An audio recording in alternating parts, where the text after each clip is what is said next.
Hello everyone. आज हम पढ़ेंगे मानव संसाधन तथा आर्थिक विकास के बारे में। सबसे पहले बात करें मानव संसाधनों का अभिप्राय क्या है या मानव संसाधन से तात्पर्य क्या है। मानव संसाधनों से तात्पर्य देश की जनसंख्या के आकार, प्रकार तथा उत्पादन में उसकी सक्रिय भागीदारी के साथ साथ उसकी गुणवत्ता, बुद्धिमत्ता, प्रगतिशीलता तथा आर्थिक विकास के प्रति उसकी अवेयरनेस से लिया जाता है, यानी उसकी जागरूकता से लिया जाता है। ये मानव संसाधन अभिप्राय कहलाता है या मानव संसाधन की डेफिनेशन है। अब बात करें भारत में मानव संसाधनों की प्रमुख विशेषताएं कौन कौन सी है। ह्यूमन रिसोर्सेज की विशेषताएं कौन कौन सी हैं भारत के रेफरेंस में। बात करें, पहली विशेषता है विशाल मानवीय संसाधन। भारत में या भारत का विश्व के कुल क्षेत्रफल का भारत लगभग 2.4% है क्षेत्रफल की बात करें तो, किंतु इस देश में विश्व की कुल जनसंख्या का लगभग 17.2% निवास करता है। 2001 की जनगणना के अनुसार भारत की जनसंख्या 121 करोड़ से अधिक थी, यानी भारत में विशाल मानवीय संसाधन है। मानव संसाधनों की कोई कमी नहीं है। दूसरा है मानव संसाधनों में विस्फोटक वृद्धि। जो मानव संसाधन है, ह्यूमन रिसोर्सेज है, इसमें वर्ष दर वर्ष लगातार वृद्धि हो रही है, विस्फोटक वृद्धि हो रही है। जहां 1901 में भारत की जनसंख्या 23.8 करोड़ थी, वही 1991 में बढ़कर 36.1 करोड़ हो गई और वही जनसंख्या 2011 में बढ़कर 121 करोड़ से अधिक हो गई। यानी मानव संसाधनों में विस्फोटक वृद्धि हो रही है। ऊंची जन्म दर एवं ऊंची मृत्यु दर। भारत में विश्व के अन्य विकसित देशों के मुकाबले जन्म दर तथा मृत्यु दर दोनों ही ऊंची हैं, यानी जन्म दर भी ऊंची है, जन्म भी अधिक संख्या में ले रहे हैं, तो डेथ भी अधिक संख्या में हो रही हैं। दोनों ही ऊंची दरें हैं, जन्म दर और मृत्यु दर। कार्यशील जनसंख्या का नीचा या कम अनुपात। भारत के मानव संसाधनों में यह महत्वपूर्ण विशेषता है कि यहाँ कार्यशील जनसंख्या का कुल जनसंख्या की लगभग 40% है, यानी जो एक्टिव पॉपुलेशन है, एक्टिव का मतलब कार्यशील जनसंख्या है, वह टोटल पॉपुलेशन का सिर्फ 40% ही है। बाकी यहाँ 1951 में कार्यशील जनसंख्या का भाग 39% के लगभग था, वही 2004-05 में 38.5% ही था, जबकि आश्रित जनसंख्या का 61.5% था। यानी गैर कार्यशील जनसंख्या का प्रतिशत अधिक है और यह देश में गैर कार्यशील एवं आश्रित जनसंख्या की प्रधानता का द्योतक है, जबकि विकसित देशों में कार्यशील जनसंख्या का प्रतिशत 55 से 58% है।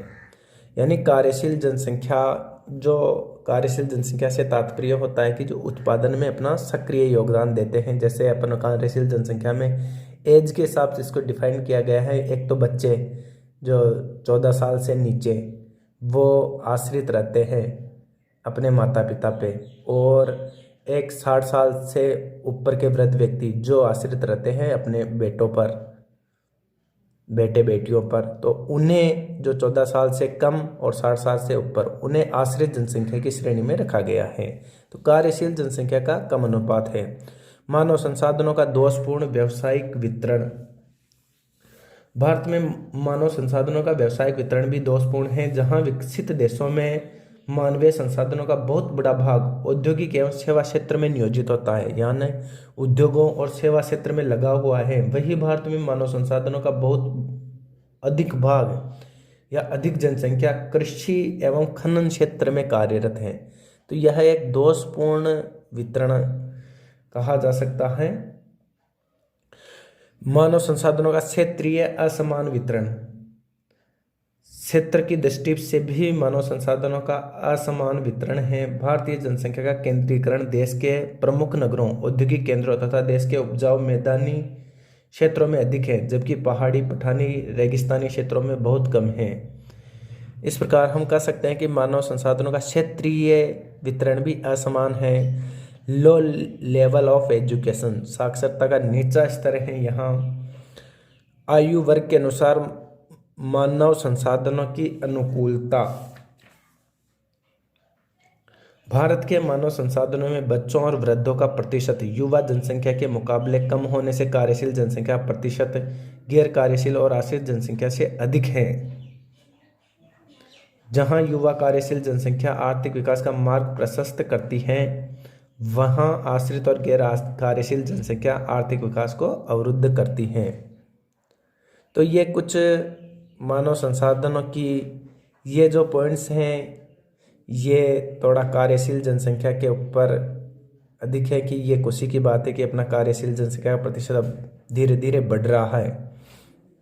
तो ये कुछ मानव संसाधनों की विशेषताएं थी। अब बात करें आर्थिक विकास में मानव संसाधनों की क्या भूमिका है, यानी इकोनॉमिक डेवलपमेंट में ह्यूमन रिसोर्सेज का क्या रोल है, क्या इम्पोर्टेंस है, क्या उसकी भूमिका है। स्टार लगा रखा है, क्वेश्चंस पूछा जा सकता है या पूछा गया है पहले भी। पहला है उत्पादन का सक्रिय साधन। मानव संसाधन ही उत्पादन के सक्रिय साधन है, जबकि प्राकृतिक संसाधन तो उत्पादन के जड़ एवं निष्क्रिय साधन है। इसलिए आर्थिक विकास में मानव की चेतना, जागरूकता तथा प्रगतिशीलता का तत्व आर्थिक विकास को गति प्रदान करता है। यानी मानव जो रिसोर्सेज है यह एक्टिव साधन है, इसके बिना कुछ नहीं हो सकता। श्रम शक्ति का एकमात्र स्रोत, मानव संसाधन से ही श्रम शक्ति प्राप्त होती है, जो आर्थिक विकास का सबसे महत्वपूर्ण एवं सक्रिय घटक है। श्रम के अभाव में साहस, प्रबंध एवं उत्पादन की कल्पना करना कठिन है। नेक्स्ट है उत्पादन की तकनीक। उत्पादन ही आर्थिक विकास का आधार है और उत्पादन की तकनीक उत्पादन की मात्रा को प्रभावित करती है। जिन देशों में मानवीय संसाधनों का आधिक्य होता है, उनमें श्रम प्रधान उत्पादन तकनीक का अपनाना आवश्यक होता है, ताकि अनएम्प्लॉयमेंट पर यानी बेरोजगारी पर काबू पाया जा सके। जबकि मानव संसाधनों के अभाव वाले देश में श्रम शक्ति की कमी होती है तथा उन्हें पूंजी प्रधान तकनीक अपनाने को बाध्य करती है। मानव के स्थान पर मशीनों का उपयोग करना पड़ता है। श्रम प्रधान उत्पादन तकनीक में उत्पादन कम, जबकि पूंजी प्रधान उद्योगों में बड़े पैमाने की उत्पत्ति से आर्थिक विकास को गति मिलती है। नेक्स्ट है मानव संसाधन आर्थिक क्रियाओं का साधन और साध्य है। इसके आगे मैंने स्पेशल ये कर रखा है, स्टार लगा रखा है। यहाँ से भी क्वेश्चंस बन जाता है कि मानव संसाधन आर्थिक क्रियाओं का साधन और साध्य है, समझाइए कैसे। देश में मानव संसाधन एक और तो उत्पादन के महत्वपूर्ण साधन है, वहीं दूसरी ओर उपभोक्ता के रूप में भी उत्पादन की समस्त क्रियाओं का साध्य भी है। ठीक है, मानव संसाधनों के कारण ही उत्पादन का प्रारंभ होता है और उपभोग में उत्पादन क्रियाओं का अंत निहित है। इस प्रकार यह आदि और अंत दोनों हैं, क्योंकि मानव संसाधन का उत्पादन में बहुत बड़ा योगदान है, क्योंकि श्रम शक्ति उसी के द्वारा प्राप्त होती है और श्रम शक्ति के कारण ही उत्पादन होता है।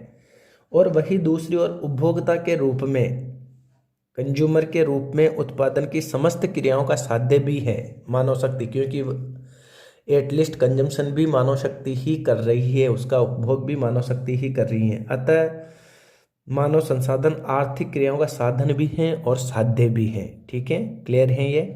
अनुसंधान एवं नवीन तकनीकों की खोज।